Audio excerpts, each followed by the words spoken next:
I have gotten quite an admiration of you after having read so much of your work and watched you on YouTube and elsewhere.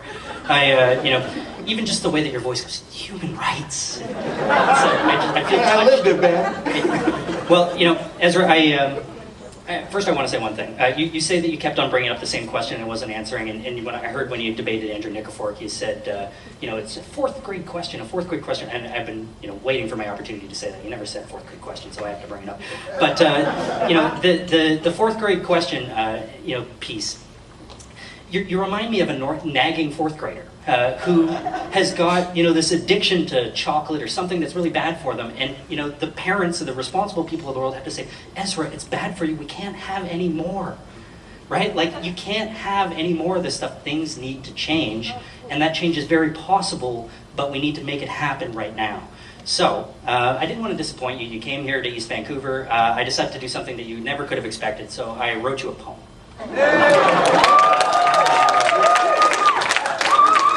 So here we go.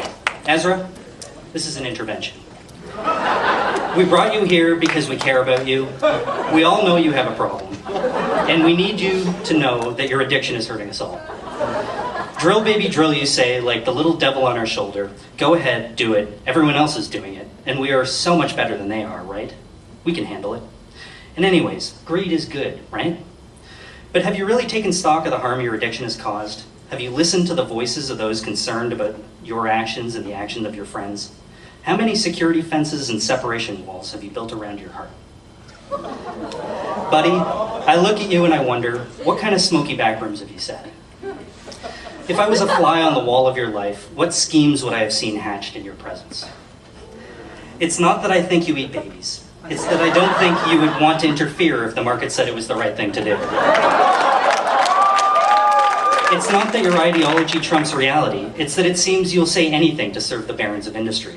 You say the free market can do anything, unless of course your buddies don't want things to change. Then their invisible hands tie ours behind our back. Now to be fair, you're not the only one. Clearly you're not alone. You're the microphone for a rising storm. You're a mirror held up to a chemical fire. You're the fall of Rome, the voice of a tea party where common sense is the only thing thrown overboard. We have to ask ourselves, what does the world look like behind those glasses? Maybe we shouldn't blame you. Maybe we should just help you find a friendly shaman for a spirit cleansing journey. Maybe you should about pot again, Ben. I am. Maybe we should surrender to a higher power, Ezra, and become one with the universe, or at least get grounded on the planet Earth here for starters. I wonder what your spirit animal is. Perhaps it's the duck-billed platypus, proof that evolution has a sense of humor, if you have a sense of humor or believe in evolution. If Yahweh digs poetic justice, you would no doubt be an endangered species, something trying to survive in an area threatened by your oily pals. Maybe it's just me, but I think you look kind of like a hairless polar bear swimming for all eternity in search of ice. You're right, CO2 is indeed plant food, but it's also the warm blanket you can't get off while you're running a fever. Ezra, when Wall Street took you under its wing, how did it smell? Is there anything on Earth you wouldn't privatize? Is there anything too precious that you wouldn't give it away to the ravenous pirates of the free market high seas? Looking at you now, I can't help but think you should take off that tie, which you're not wearing. I was expecting you to wear a tie.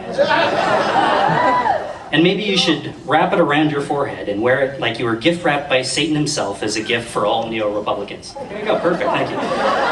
Your book's called Ethical Oil, but perhaps it should be called Unethical Foil. Truth is, you've created a distraction, a sideshow, a bad joke and poor taste. I'm sure you were raised to believe thou shalt honor their mother and father. And who's your daddy?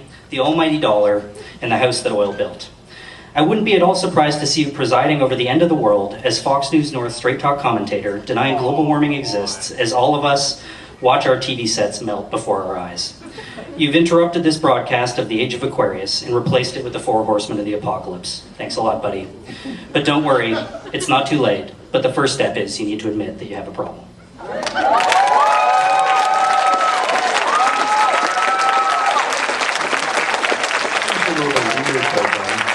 I wanted to make it up. We're going to have an intermission, and we'll come back with questions from the audience. Thank you very much.